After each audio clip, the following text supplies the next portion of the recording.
Cybersecurity experts at Google discovered a plot to hack a massive number of iPhones over a 2-year period. Researchers found a group of hacked websites that exploited vulnerabilities in Apple's software that would have given hackers access to users' contacts, photos and location data.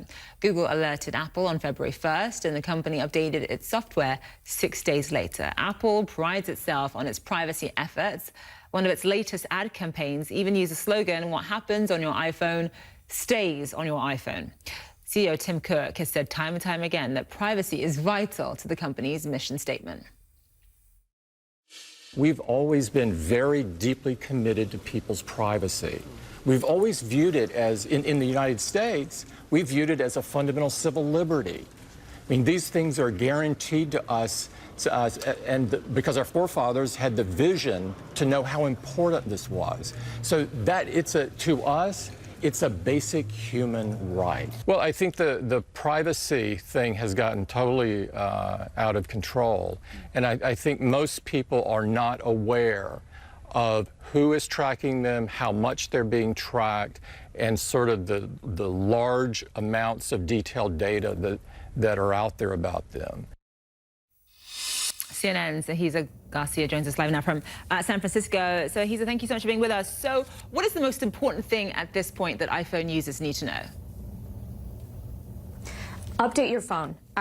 Right now, if you go into your settings and you do the general and look at the update, you should be on 12.4.1. That's one of the best things you can do to try to prevent, possible bad effects from this potential data breach. But the thing is, it's something that you have to stay vigilant about. You have to keep on track of, because as you pointed out, when Apple was informed about this, they did, within a week or so of finding out, they did roll out another update. So that's why it's super crucial to make sure that you stay up to date with these updates.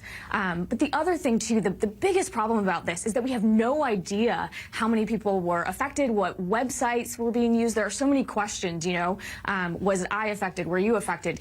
Right now, there's just not a lot of information out there. And so that's kind of the unsettling part, is that, it took kind of more than a year or around a year for us to find out about this in the first place. And then now there are so many unanswered questions about, the magnitude of this thing.